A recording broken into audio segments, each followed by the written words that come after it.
Hello, everybody. NASCAR fans.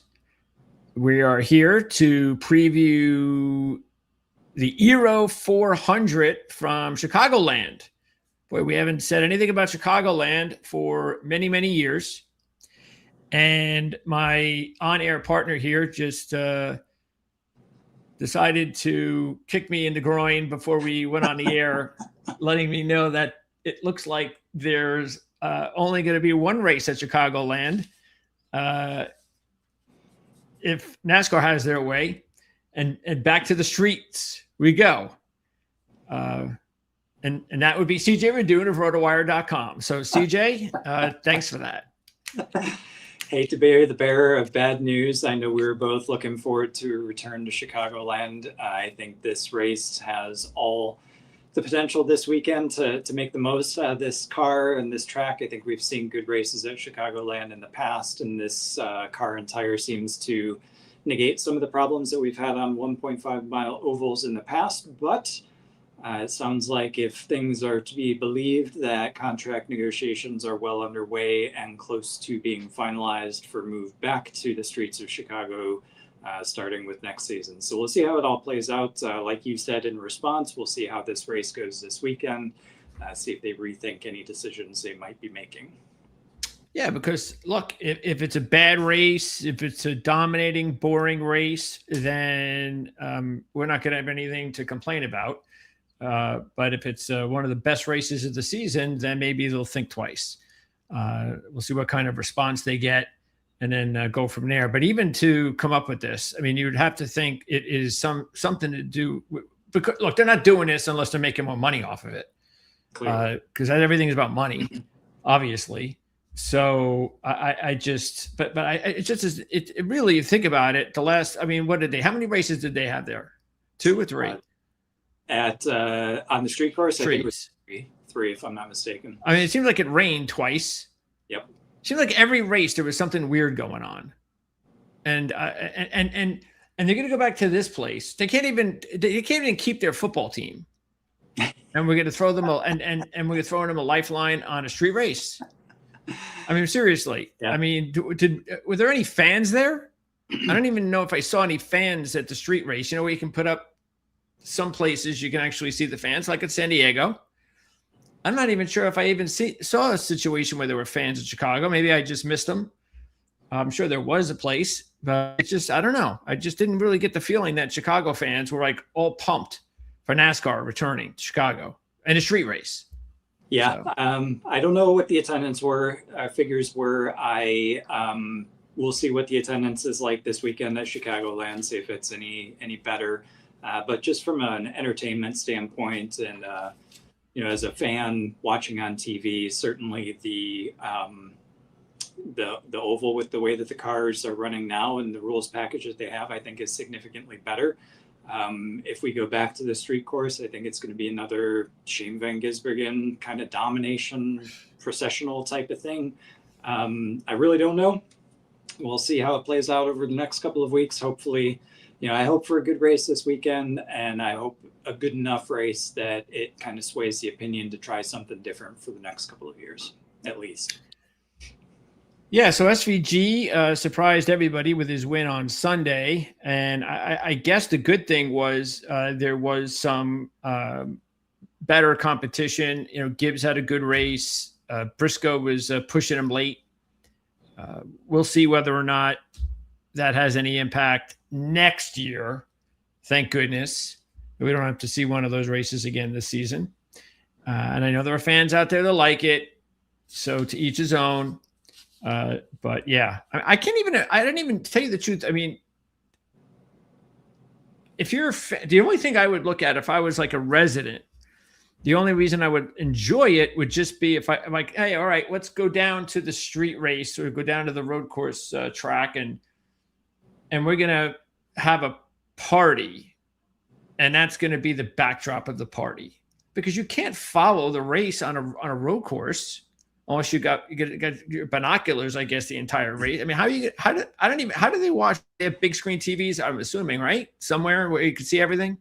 Yeah, they do now these days have the big screen TVs so you can see what's happening around the course. I remember growing up, my home track is Mid-Ohio, so it's a road course. You can't see the whole thing. You can only see certain parts of it. You have to strategically choose where you're going to sit or move around.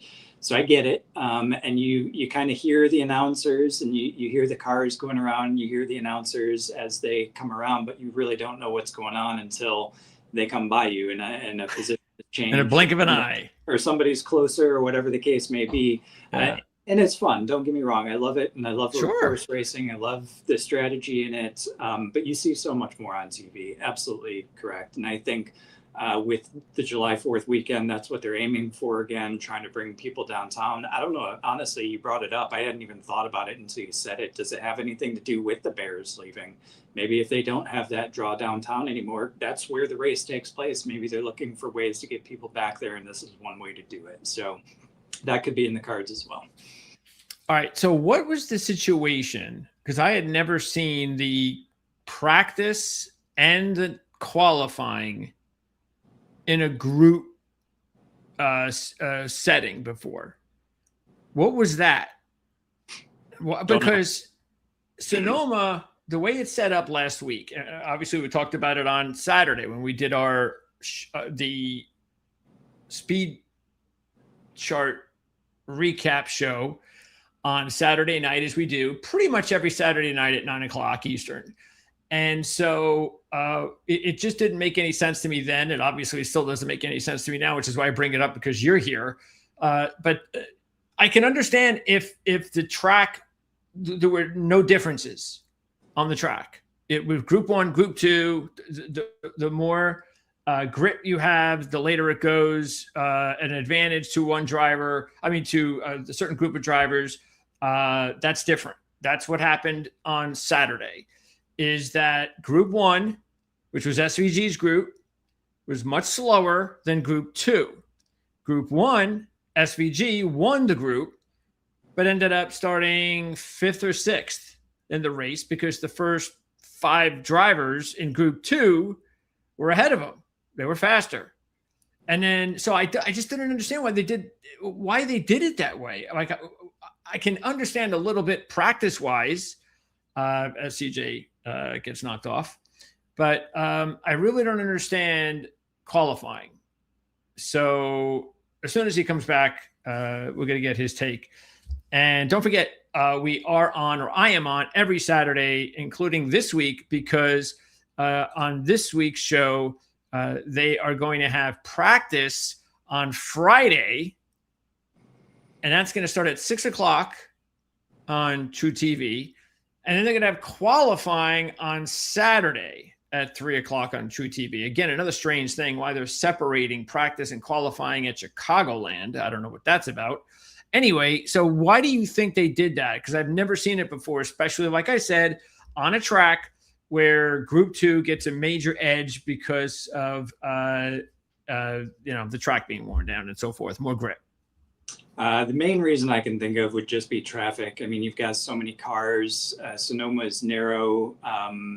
When you get that many cars all out at the same time, you get some slower cars that hold up some of the faster guys. And I think splitting them up just gives them an ability to stretch out a little bit further. That's about the best reason I can think of. You're absolutely correct that as time goes on, as more cars and laps are put on the track, the grip changes, the temperature changes, the longer the sun bakes it, the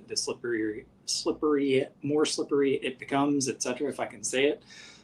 So I honestly, I think the biggest driving factor has got to be traffic. I don't know specifically much more than that, but okay. Just from a traffic standpoint, I think it probably made sense just to make sure that some of the fast guys didn't get caught behind some of the slower ones. And I know I don't think you saw it, but on Saturday in San Diego, they had like a 15-minute session. I think it was 15 or 20-minute sessions for practice. And I think it was practice. Yeah, I'm pretty sure it was practice. And they waited until 8 minutes before the first car decided to go out there. The I think it was the 8 minutes, the first one, because the second group, one of the two groups waited till like there was 4 minutes to go. So basically, they waited everybody. They just sat there for 10 minutes. I mean, how do you not communicate with the crew chiefs regarding this and get their input so they can all tell you, hey, we're not going out there for a while, so you may want to decide to cut the time so people aren't just sitting around twiddling their thumbs for 5 or 10 minutes. That's not good television. I mean, this is the type of communication that just you thought was going to get fixed. I guarantee you they just didn't even have that conversation, because that I know they didn't, right? Happens all the time.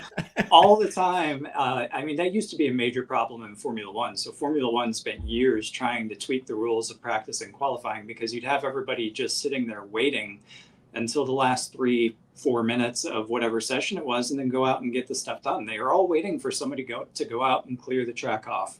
They don't want to be the one that is the street sweeper for San Diego. So they're going to wait as long as possible, see as many, suckers as possible go out there before them in order for them to get a clean run, so that they're not risking anything and they're not giving anyone else an advantage by taking the dirty track out of everybody else's hands. So I think you're right. If they had the conversation, if they had asked those questions, if they had really been honest in their answers as well, they probably would have changed the times, because I mean, that's universal across all racing series.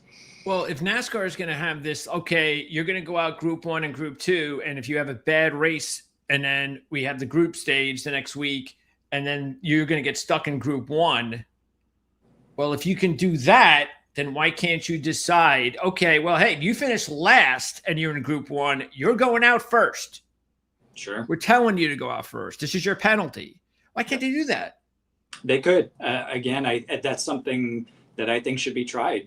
Like I said, Formula One has tried the rule changes. They tried extra tires. They tried taking tires away. They tried all this type of stuff. I think that solution is a good one. Your penalty as a result of finishing in the bottom half is that you have to go out and clean the track for everybody else. And or maybe reverse it. Maybe your penalty in order to promote competition, because you're so good, SVG, is that you've got to go out first in practice and you have to clean. Hey, I like that too. Anything to slow him down on a road course. Okay, anyway, Chicagoland. So this is a tough one to handicap because we don't have any Chicago races since pre-next gen. So the only thing we can really do is take a look at this year's 2 1.5-mile tracks that make the most sense to Chicago, being Kansas and Las Vegas. And then just also, hey, how's everybody doing? Which is a basic one.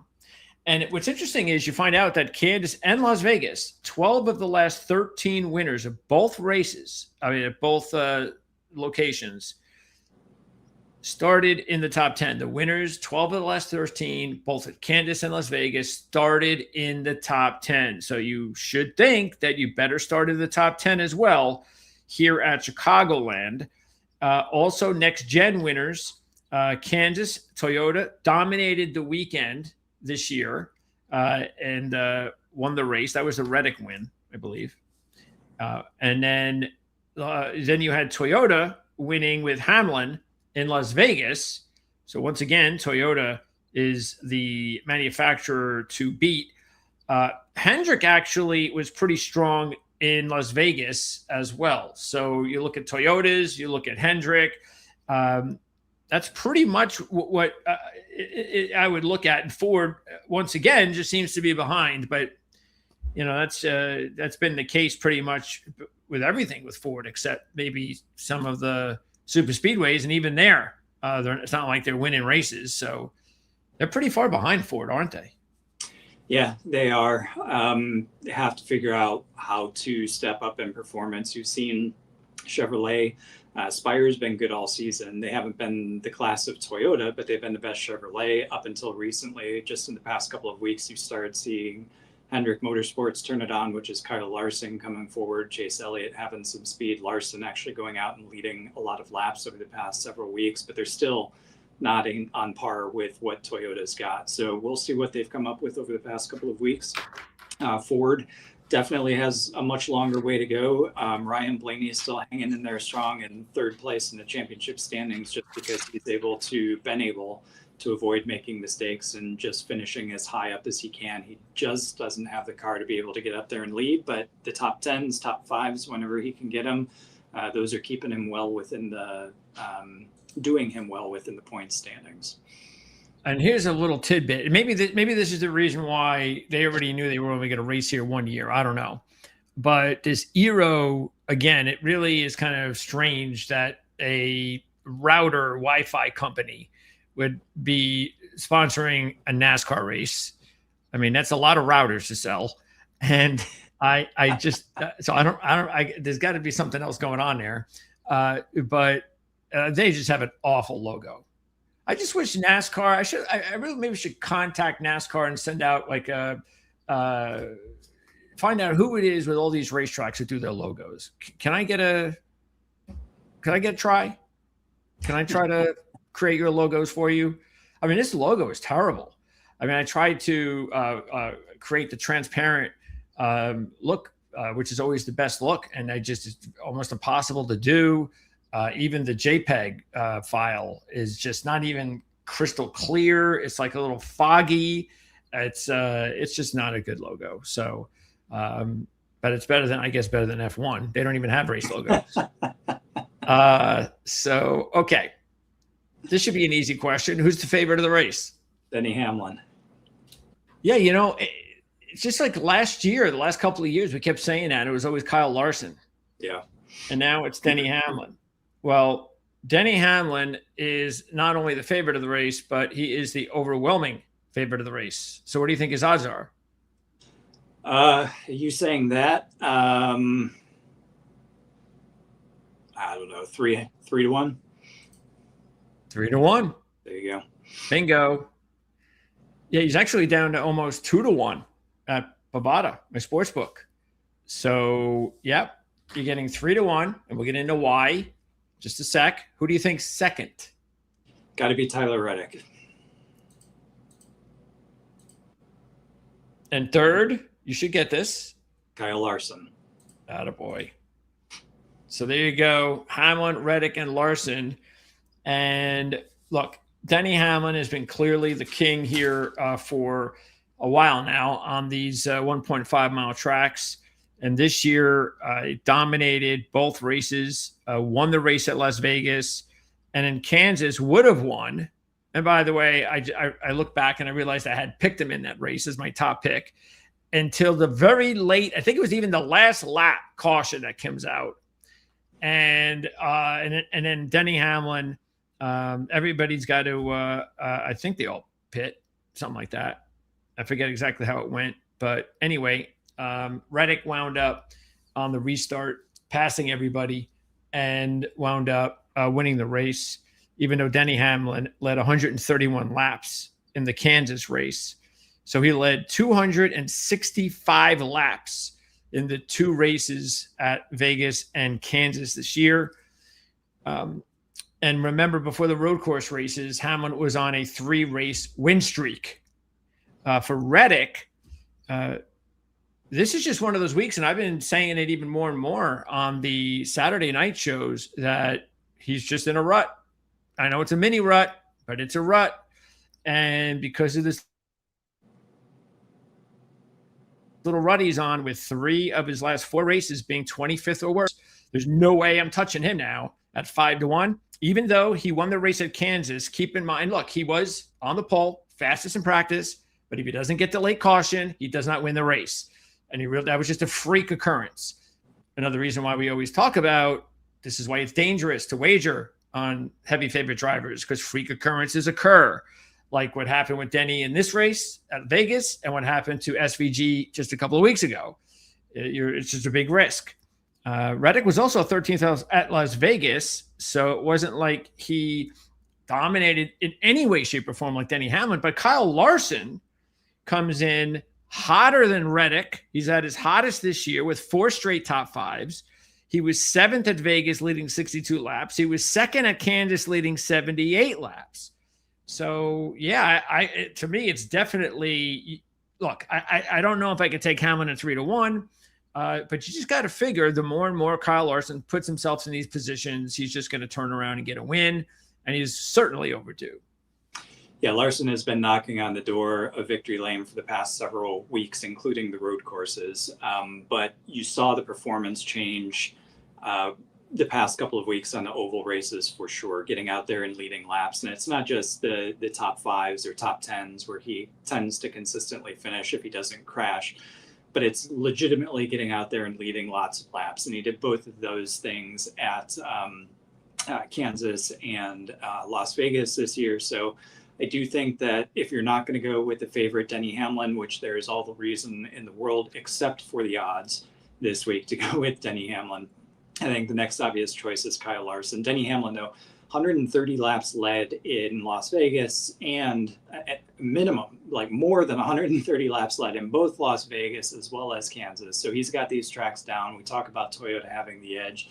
Denny Hamlin has definitely had the edge. He just hasn't shown it the past couple of weeks because we've been on road courses. And then, by the way, he's also a former winner at Chicagoland. He started 29th back in 2015 when he won. But his laps led at Chicagoland, even though he's raced there 14 times, are nowhere near like we're talking about at Las Vegas and Kansas. In total, he's only led 18 laps at the 14 starts at Chicagoland. His average finish is 14.5. But despite all that, Denny Hamlin's just dominating, and Toyota is dominating on these ovals. So he's the clear choice. If you don't want his odds, go with Larson, because I do think I agree with you completely that Reddick is in a rut. You got to wait for him to get out of it and turn things around here. So do we know what Denny's history was like pre-next gen Kansas? I know we know. We just have to find out. Pre-next gen Kansas and Vegas, because that would be interested in that. Yeah, great question. I don't have that handy. I bet you at those tracks he probably did some domination, though. Maybe not. Could be wrong. But yeah, little domination to speak of at Chicagoland. A pretty small sample size, though, too. Only 14 races. Yeah, because if he did end up dominating at those other two tracks, Kansas and Las Vegas, even pre-next gen, then we might say, hey, well, maybe Chicagoland's different. You know, that's possible. Here, I've got it. He's got at Kansas, he had 2 wins prior to next gen, and he's got at least one race where he led over 150, and then the 2 successive races from there, he led more than 50. So there's some information out there. At least which one was that? Kansas? Yeah. And then let's see Las Vegas here. If I can get there. And again, if that happens to be the case, then I think it would put a lot more doubt that he could go out there and do it. Not that we would think that he should be the favorite or anything like that. It's just these are the types of things you have to look at. Yeah, I'm pretty similar here at Las Vegas. He had 2 races prior to next gen where he led more than 120 laps. He's got 1 win.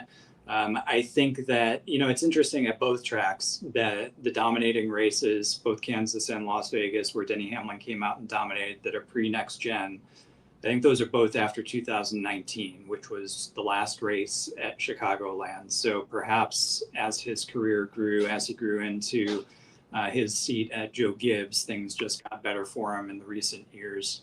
I say more recent, relatively recent compared to 2019. So the bottom line, though, is he's always had good results at Kansas and Vegas post next gen, but he wasn't very good at Chicago pre-next gen, and we have no data on him post next gen yet.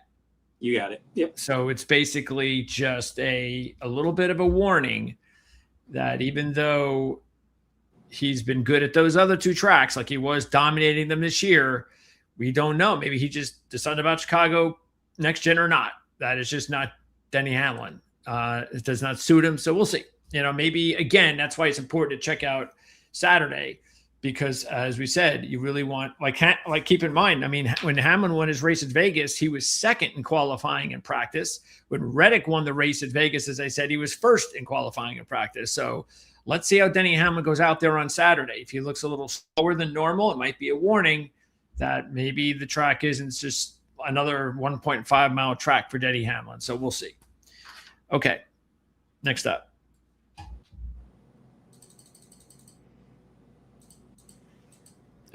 Let me go back. There we go. All right. So these are the next four. And I mean, Christopher Bell, we know he's not 100%, but really gutsy 5th place finish on Sunday. So that's a good sign. Another week to heal up. But he's been very inconsistent in the last couple of months. But at least you're getting 8-1. It's a little bit better odds. Keep in mind, and inconsistent, of course, meaning 5th at Sonoma, 39th, 26th, 31st, previous 3. And then before that, back-to-back runner-ups. So he's kind of all over the place.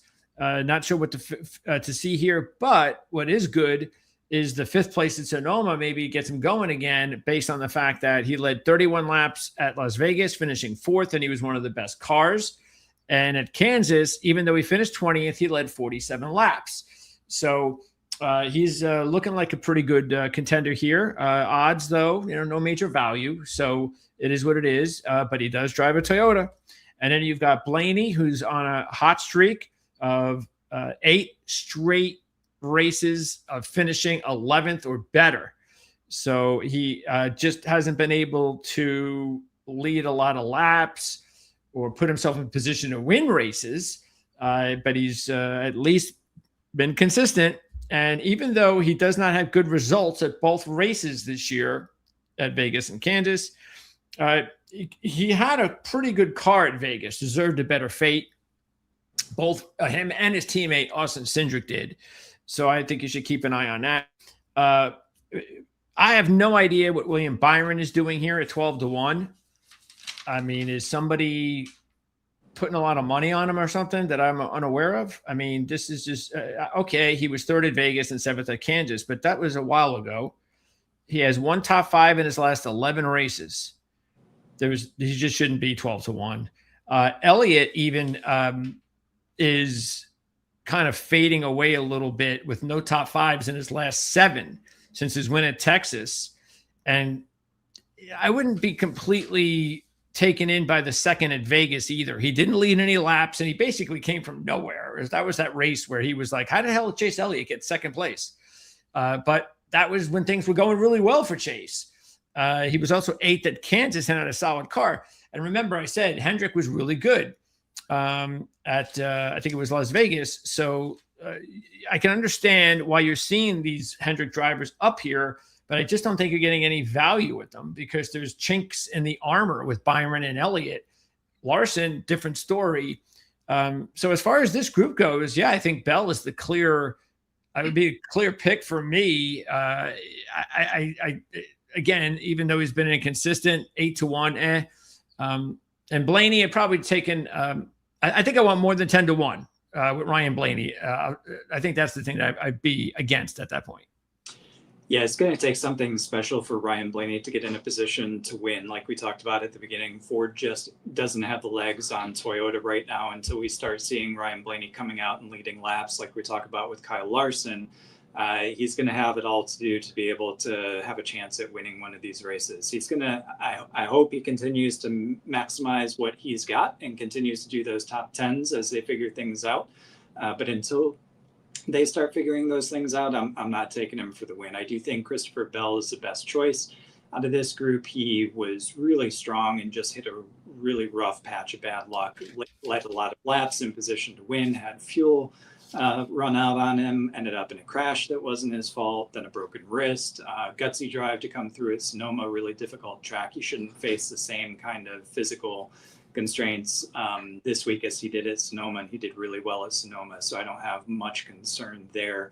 Like you said, William Byron and Chase Elliott, though, they're there because of their Las Vegas and Kansas relatively good top 10s.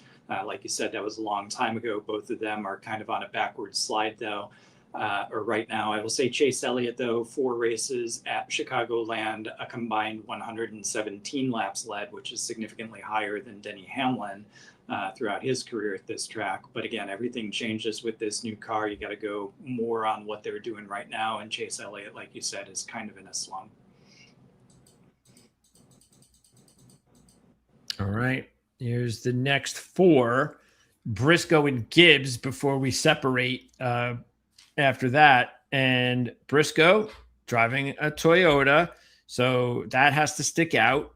Solid second on Sunday, and he's been good on these racetracks this year. 8th Vegas, 3rd Kansas. So he had really one of the better cars at Kansas. Gibbs, meanwhile, we look at him. He's coming off a 3rd at Sonoma, 5th at Las Vegas, and 9th at Kansas. Yeah. Before we move on to the other 2, I just think Briscoe, I just have a little bit of, he's another one that just seems to be overdue for a win. Mm-hmm. And I think they're both in good shape. Gibbs, I don't know. I just still feel like I need to see a little bit more from Gibbs, maybe a second good race in a row outside of a road course. But they're both good options, but I just prefer Briscoe. I think Briscoe is very much overdue for a win. Great race last week. Gibbs, great race at Sonoma too. So hopefully some momentum comes behind both of those guys. I think them along with Bell, they're all roughly the same price. You're getting a little bit of extra by going with Gibbs, but he's already won a race so far this year. So for me, it's either Bell or Briscoe. Flip a coin, to be quite honest with you. But I think Gibbs is right there with them, and with him last week, maybe we don't need to wait another week for him. But you're right, probably would give the edge to the other 2 just because last week was a road course again. And Hocevar does not have good results this year on these other 2 tracks. And then Buescher, now he's 30-1 at Bovada, and even at 30-1, I looked at him as okay. Well, maybe a pretty decent long shot play, but not at 22. That's because I was already wavering a little bit at 30 based on the fact he's driving a Ford. And I think that matters. I mean, Buescher, though, does have 3 top 10s in his last 4 races, but he hasn't had a top 5 in his last 7. And 2 of his top 10s this year were on these 2 tracks.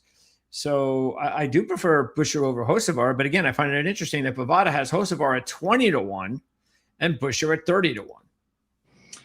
Yeah, Buescher, I think, should be higher odds because of the fact that he's in a Ford. Yes, top 10s at Las Vegas and Kansas, but again, not overly competitive, not out there leading laps and dominating stretches of the races, whereas Carson Hocevar has the ability to kind of muscle his way up there.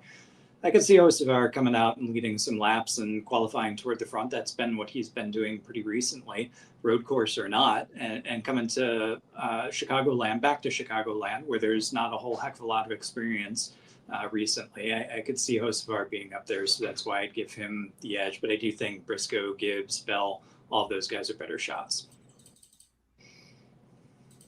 Okay, we get to some bigger numbers. Bubba, the lone Toyota here at 28-1 should be a good option because he has 2 top 5s in his last 4 races coming in. And he was 9th at Vegas and 5th at Kansas, driving at Toyota at 28-1. Looks like a good long shot play. Joey, even though he's been getting a little bit better, still not good enough. No top 5s in his last 11 races. No top 10s on these tracks this year.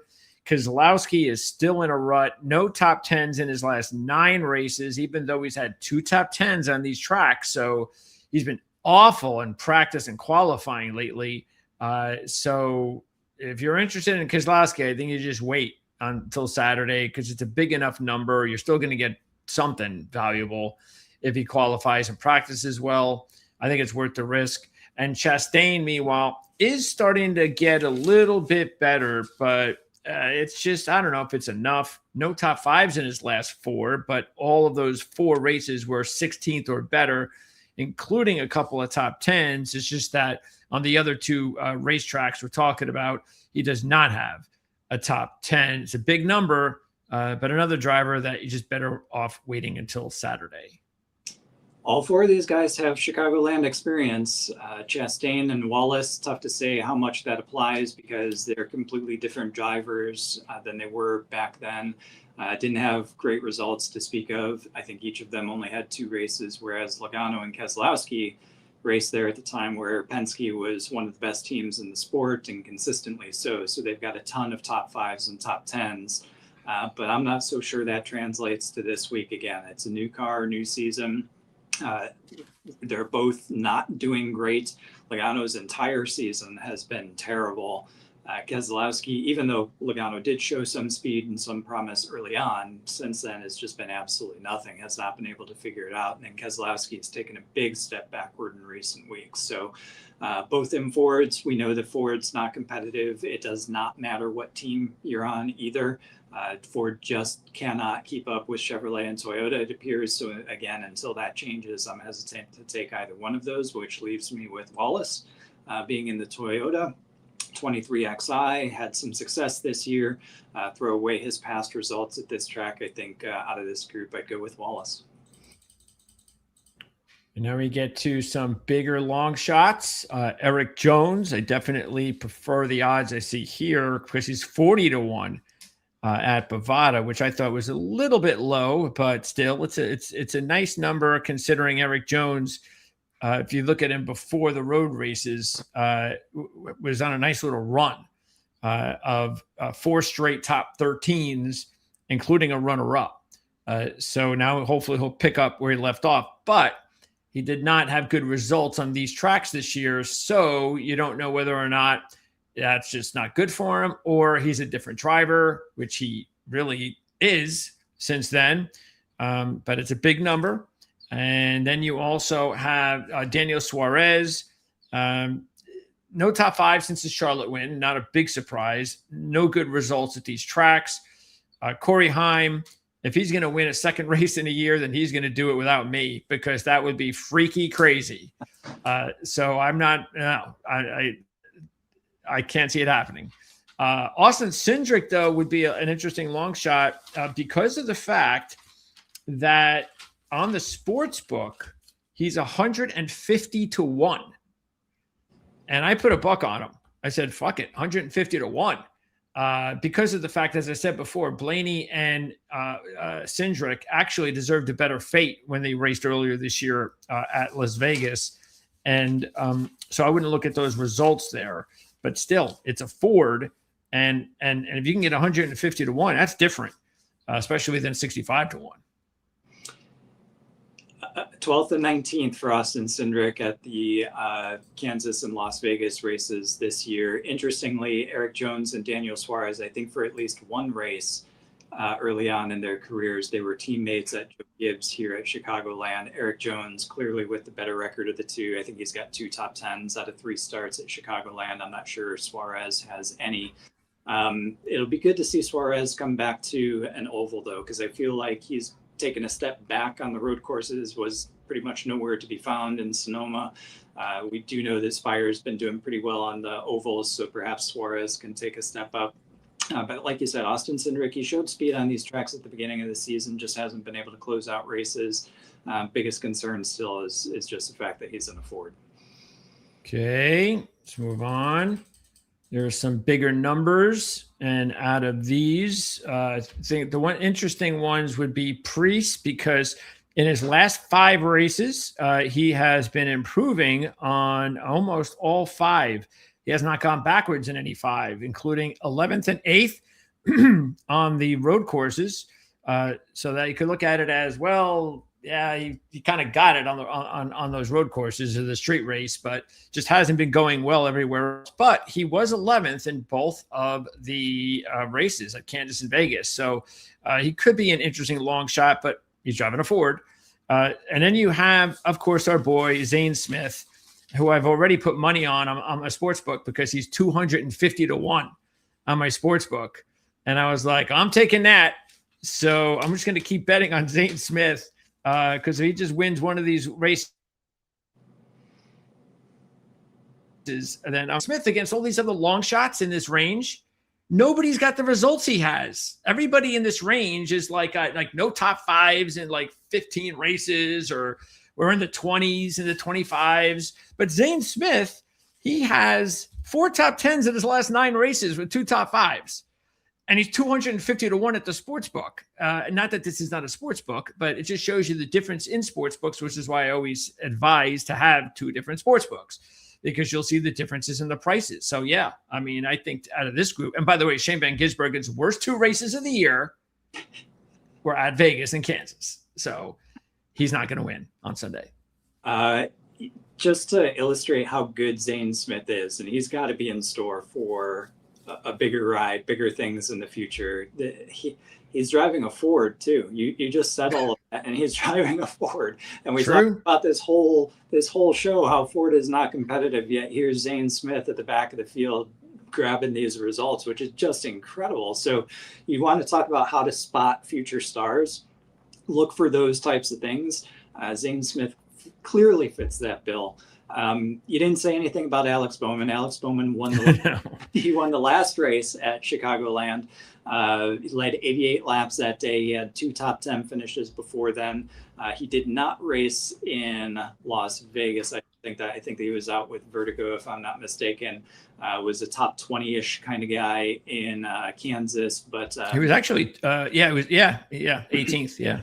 Okay, so maybe from a sentimental spot with Hendrick Motorsports picking up the pace, being able to catch Toyota there, maybe this is a week that Alex Bowman, I don't know that I'd pick him for the win, but maybe from a fantasy perspective, when you're looking at his results from week to week, maybe this is one where he outperforms what he's doing more recently.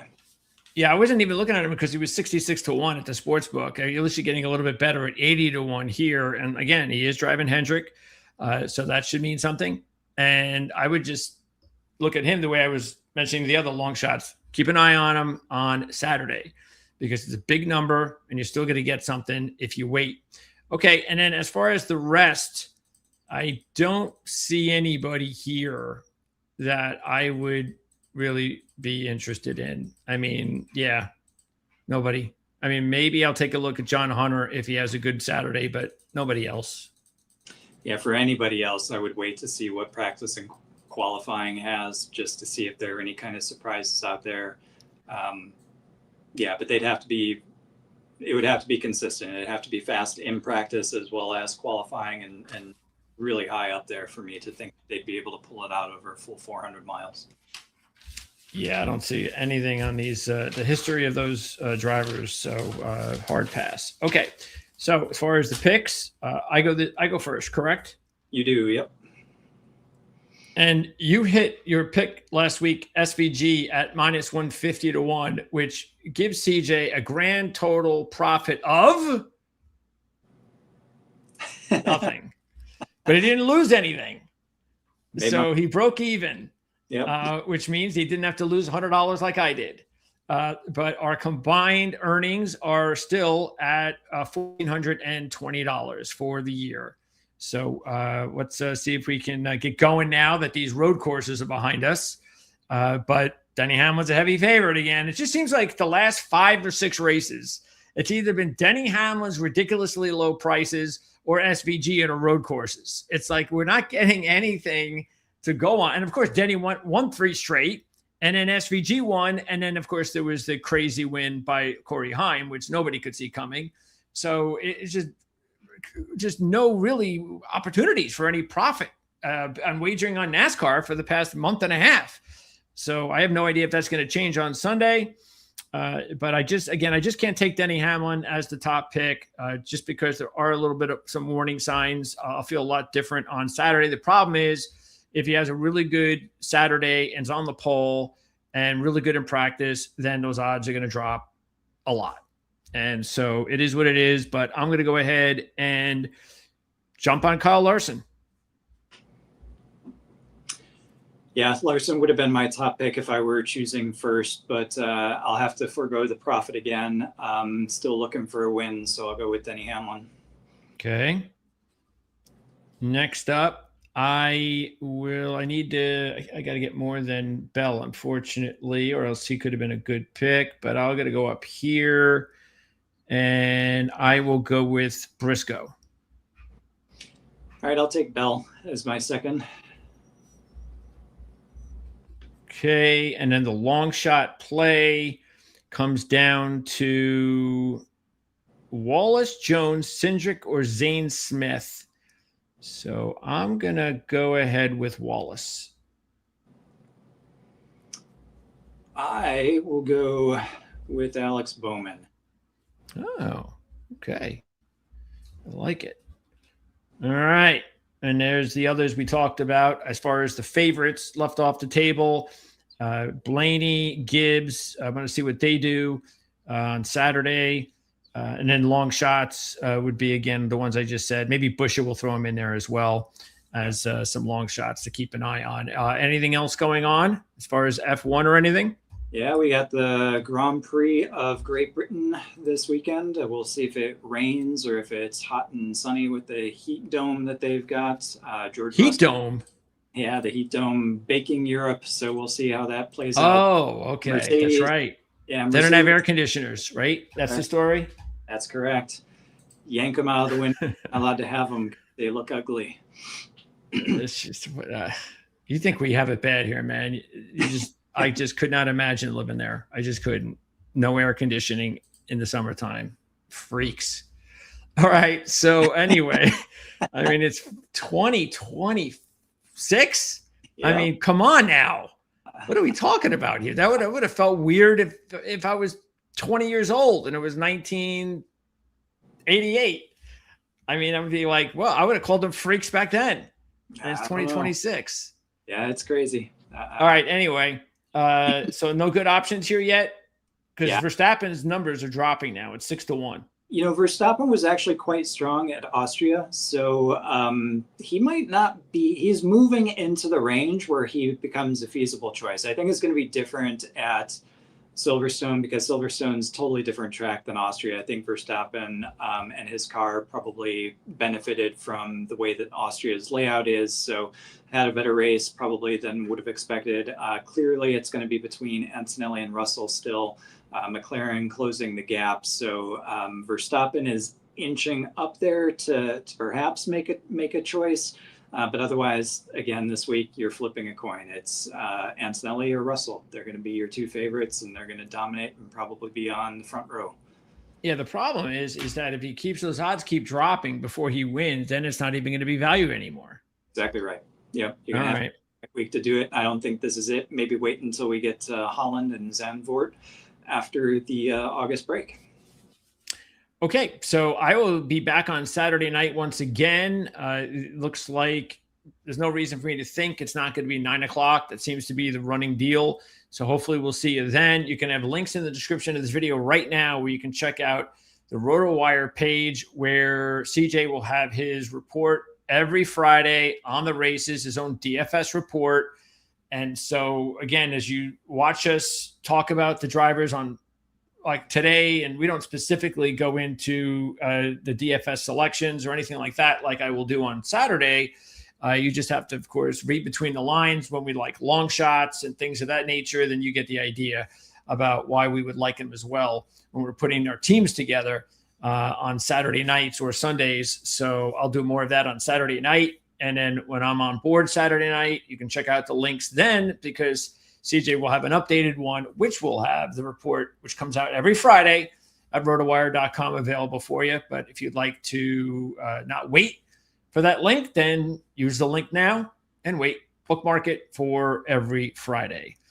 CJ, good to see you again. I'll talk to you next week when we talk Atlanta and the Super Speedway. Yeah, looking forward to it. In the meantime, enjoy your air conditioning. Yes, I will. It's nice. 73 degrees in here, everybody. If you're in France, I don't know what to tell you. Sorry. So, yeah, sorry. All right. Anyway, it's not an F1 show. So, what can we say? See everybody next Tuesday. I'll see everybody on Saturday.